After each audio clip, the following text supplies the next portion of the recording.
दोस्तों, आप देख रहे हैं जानता है भारत और मैं हूँ आपके साथ आयुष। तो आज मैं बस एक ऐसे जर्नलिज्म के बारे में बात करना चाहता हूँ जो कि महाराष्ट्र में इसका मतलब पूरा महाराष्ट्र की सरकार की ऐसी एक एम बन चुकी है जो सारे जितने भी सच्चाई वाले न्यूज़ आते हैं उनको भाई मैं हटा के रहूँगा।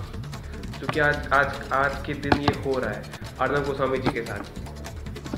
उन्होंने क्या किया था उद्धव ठाकरे, क्या किया था उन्होंने? सच्चाई तो दिखाई थी ना। क्या किया था बेबी पेंगुइन? उन्होंने क्या किया था? सच्चाई दिखाई थी ना।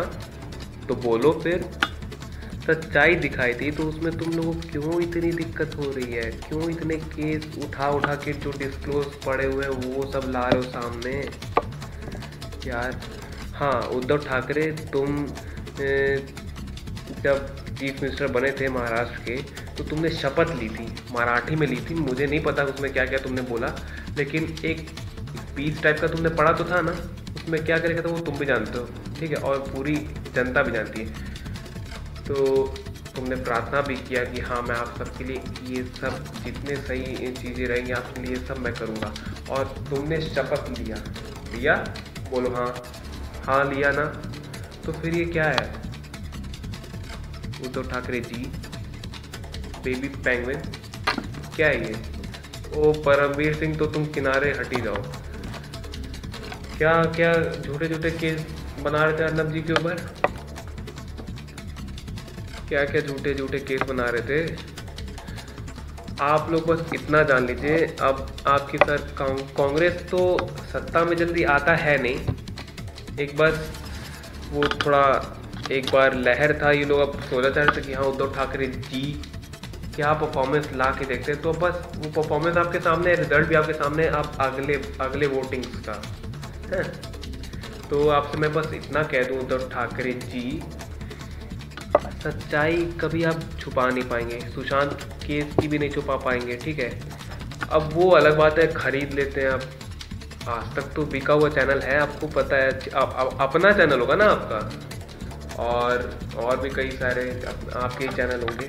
बस रिपब्लिक भारत को आप नहीं खरीद पाएंगे, औकात भी तो नहीं होनी चाहिए ना उनकी। तो मैं ये आपसे कहना चाहता हूँ, पहले आप समन भिजवाए हर रिपोर्टरों को रिपब्लिक भारत के, उससे कुछ नहीं हुआ आपका, ठीक। अब क्या किया आपने? प्रदीप भंडारी को फिर समन किया, असॉल्ट किया, फिजिकली असॉल्ट भी किया, लेकिन इन सब से आपको कुछ मिला नहीं ना, मिलेगा भी नहीं। अर्नब गोस्वामी जी को भी करवाए ना जेल के अंदर, कुछ नहीं मिलेगा। मेरा भी यही साइन है, victory, it is known for victory. Uddhav Thackeray ji, इसको विक्ट्री कहते हैं, जो कि अर्नब गोस्वामी जी ने अदालत से निकलते हुए कहा था पुलिस हार गई। उस इंसान के ऊपर इतना मत पड़िए कि आपको अपने औकात भी भूलनी पड़े, ठीक है। और हाँ, मैं बीजेपी को भी बोलना चाहूँगा, जो आदमी जितना आपका सपोर्ट करता है आपको उसका एहसानमंद होना चाहिए कि आपको वो हर तरह आपको सपोर्ट कर रहा है। लेकिन यहाँ पे योगी जी ने क्या किया कल? मुझे निंदा हुई। तो योगी जी ये तो कोई बात भी नहीं हुई ना, बात नहीं हुई ना, बात तो ही नहीं। क्योंकि जब जो कोई आदमी आपको सपोर्ट कर रहा है, पहला उसका प्रायोरिटी है कि आपको सपोर्ट कर रहा है, तो उससे बस आप निंदा वाली दिखाएंगे आदत। कोई एक्शन लेना चाहिए था, आपको लेना चाहिए था ना, लेकिन आपने बस निंदा दिखाई। और अर्नब गोस्वामी जी बीजेपी वो सपोर्टर हैं, हाँ ये मैं मानता हूँ सपोर्टर हैं, लेकिन वो कभी गलत का साथ नहीं देते हैं। आप लोग जब इतना उनके बारे में जानते थे तो उनका अच्छे से भरपूर साथ क्यों नहीं दिया? क्या वो आपके इलाके के नहीं थे, इंडिया के नहीं थे, कहीं और के थे, आतंकवादी थे? आतंकवादी तो कांग्रेस है, बोलती कुछ और है, करती कुछ और है। अरे 2 साल का बच्चा है क्या राहुल गांधी? कुछ भी बोलेंगे, कुछ भी करेंगे, जो मन में आता है वो बोलते हैं, जो मन में नहीं आता वो कर डालते हैं। हाथरस का इंसिडेंट देख लीजिए, खाली मजे के लिए लोग गए थे, ड्राइविंग करते हुए उनकी बहन जी। अरे भाई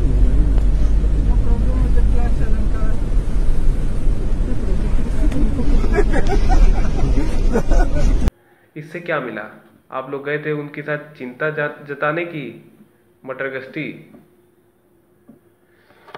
आप लोग समझदार हैं, ठीक। और प्लीज अर्नब गोस्वामी जी के इतना पीछे मत पड़िए आप लोग। वो इंसान खाली सच के लिए है खड़ा, खड़ा है, खड़ा था, खड़ा रहेगा। आप लोग कुछ नहीं कर पाएंगे, आप लोग कुछ घंटा नहीं कर पाएंगे। और रही बात बीजेपी की, मोदी जी, मैं भी आपसे यही कहना चाहता हूँ कि आप, जो आपको सपोर्ट करता है, भरपूर सपोर्ट करता है, उसको तो करीब, वो उसको आप पूरी संवेदनाएं आप उनको अपने साथ की दीजिए तो। वरना वो बंदा क्या ही आपको सपोर्ट करे, क्या ही आपको आगे तक प्लानिंग करके आपको पूरी वोटिंग के लिए बताए। मैं बताऊं, ये देश ऐसा हो चुका है कि कोई भी पार्टी किसी की भी नहीं है। कोई भी पार्टी बस अपने काम के लिए काम करती है, बस जनता की कोई फिक्र घंटा है। मैं जब से ये न्यूज़ देख रहा हूँ, ये वाली बीजेपी की। अच्छा ये बताइए योगी जी, आप यूपी के सीएम हैं, लखनऊ के सीएम हैं, तो क्या आपका हक नहीं बनता कि यूपी में भी वैक्सीन फ्री में बांटें? आपने क्या किया, घोषणा पत्र जैसे हुआ तुरंत आप बिहार में क्या है कि वैक्सीन यहाँ फ्री में मिलेगी। कैसे फ्री में मिल जाएगी? और बाकी लोग क्या खरीद के लेंगे? खरीद के लेंगे? बीजेपी आपकी है, पूरे इंडिया में आपकी बीजेपी फैली हुई है हर जगह। तो आप कैसे ये कह दिए कि हम बस बिहार में ही फ्री वैक्सीन देंगे? जनता सब जानती है, ठीक है, और टाइम आने पे और जानेगी भी। और जनता इतनी बेवकूफ़ है नहीं, अब सोच समझ के सब वोट देंगे और सब सोच समझ के सीट जीतेंगे, समझ है ना। और मैं एक चीज़ और आपसे बताना चाहता हूँ। रजत शर्मा जी को आप जानते होंगे, इंडिया टीवी की रिपोर्टर। क्या उनका कोई हक नहीं बना था कि अर्नब गोस्वामी जी के ऊपर कोई रिपोर्ट, कोई न्यूज़ दिखाएं, कोई सपोर्टिव न्यूज़ दिखाएं लोगों को? उनका भी तो हक बनता था ना। सुधीर चौधरी जी का भी तो बनता था हक ना। मैं बस ये कहना चाहता हूँ कि आज के डेट में कोई पार्टी, कोई गवर्नमेंट किसी की नहीं है, बस अपना काम निकालना चाहती है, बस। न मोदी जी, न योगी जी, न राहुल, न सोनिया, कुछ। और महाराष्ट्र में तो अलग ही खेल चल रहा है, सोनिया सेना, सोनिया सेना। रैप बन चुका है दोस्तों, रैप बन चुका है। सो उद्धव ठाकरे जी, संजय राउत जी, आप लोग अपनी काम अच्छे से करें और अर्नब गोस्वामी जी का काम अच्छे से करने दें। मानता हूं कि कांग्रेस से ही हैं आप लोग, कांग्रेस का इमेज डाउन हो रहा है ना। आप लोगों से तो बहुत हो चुका उन लोग का डाउन इमेज।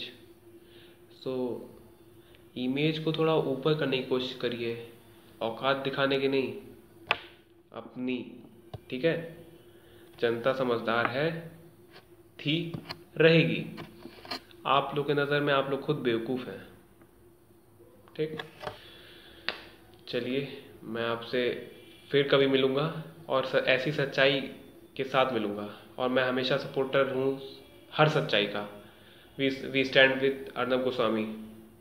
जो बाकी प्रेस वाले हो, आज तुम लोग चुप्पी साध के बैठोगे तो याद रखना नाजी जर्मनी में क्या कहा गया था।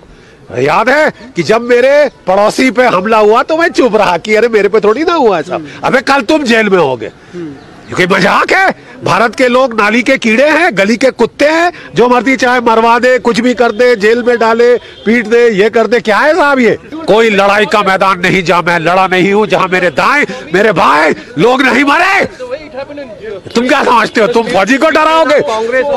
तुम इसे पाकिस्तान बनाना चाहते हो? तुम इसे शी जिनपिंग का चीन बनाना चाहते हो? और आप समझते हो कि हम चुपचाप सह लेंगे, थूका चाट लेंगे? साहब नहीं होगा साहब। Over our dead bodies. हमने वर्दी डाल के लड़ा था इस देश के लिए, ओके। इन है कि आज सुप्रीम कोर्ट ये सब देख रही है। देर है, अबे देर है, अंधेर नहीं है। देर है अंधेर नहीं है। सेंट्रल सरकार को इस पे एक्ट करना पड़ेगा। अगर किसी प्रोविंस में the government can not be conducted as per the rule of law, then there is a law, there is a law, there is a constitution. एक संविधान है, हमारी आजादी की रक्षा करेंगे। ऑलराइट, 25,000 हमारे जवान ऐसे फालतू शहीद नहीं हुए। आगे का क्या एक्शन रहेगा सर इसके ऊपर से आपकी? अरे साहब, हम नहीं रुकेंगे जब तक ये जो